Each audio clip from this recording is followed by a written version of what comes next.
For those folks who haven't done this job before, I wanted to give a quick orientation of the part or parts that we'll be switching out today.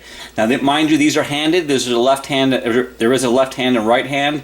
This is the driver's side front lower control arm. This portion here, or this bushing here, goes towards the front of the car or the radiator.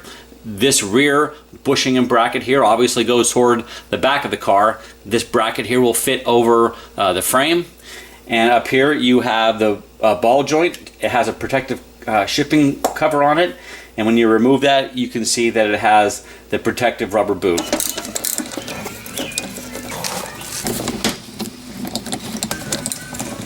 And it's a T27 Torx bit. And the last one is right here. Again, it's not necessary, but I'm just making it a little easier for myself and to show you a little more clearly. The last two bolts I'll remove are right here.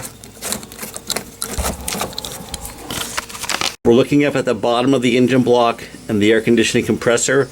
Here's the compressor shield, here's the compressor itself, and here's the engine block. So there are 5 bolts, 1, 2, 3, 4, 5, that hold the shield and the compressor to the block. Keep in mind, 3 of these bolts are different sizes. This bolt right here is the shortest. This bolt, and this bolt are all, I would say, what call medium long, and this bolt here is the longest. Let's go ahead and take those out now.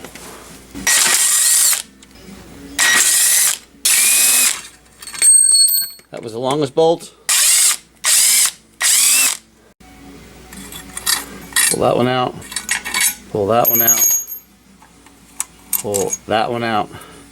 And lastly, this one here. Here's just to show you the side-by-side comparison. This is the longest bolt here, and you can see it's about 1.5 inches longer than the other 3 that are next to it. Let's go ahead and remove the air conditioning compressor belt. This thing up on the compressor itself, hang it down. Let's begin the process of removing the lower control arm by loosening the ball joint and the control arm. That's an 18mm nut. Let's go ahead and push out the bolt that tightens the yoke to the ball joint into the control arm. I've already tapped it out and loosened it.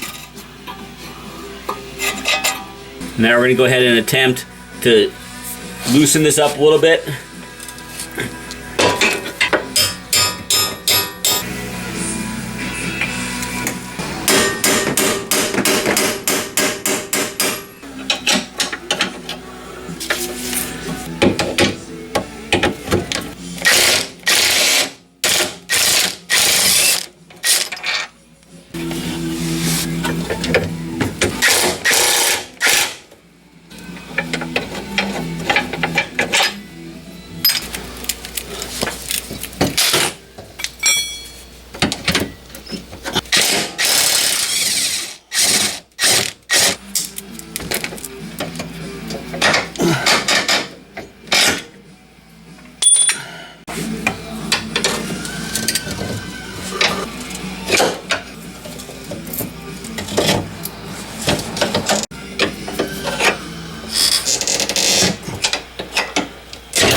Just to show you what the bushing on this control arm looks like, this is the rear bushing on the control arm, and this is the rearward facing part of it. So this is facing the rear of the car.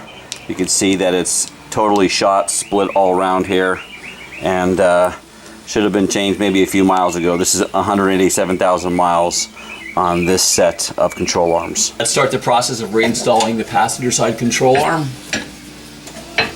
This is really stiff now. Here's a quick orientation of how to get the rear of the control arm into its proper place.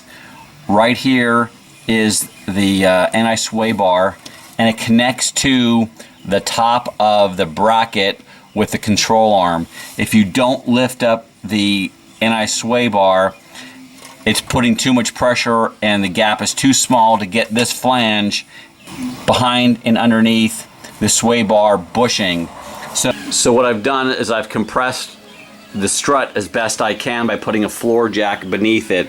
The floor jack tends to want to roll around. Sorry for the bright light there. So I put it on some blocks of wood, lifted it up just to get enough pressure off that anti-sway bar bushing so I can slide the rear of the control arm bushing bracket into place.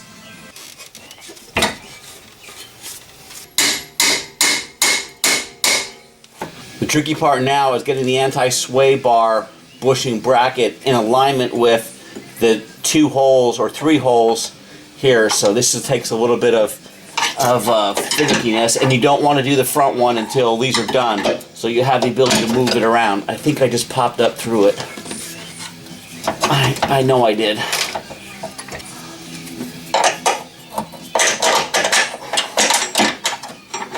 Oh, we got the back one. Let's get the front one. We're hitting the anti-sway bar bracket now.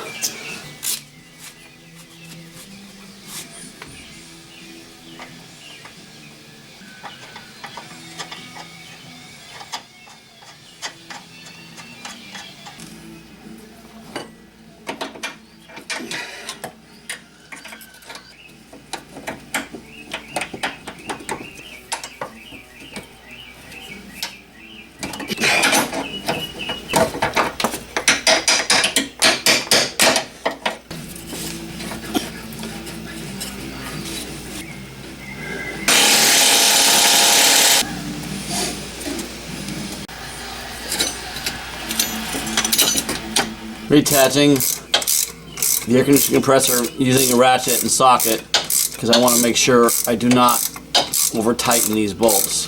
And I'm going from the back here to make sure they're in alignment.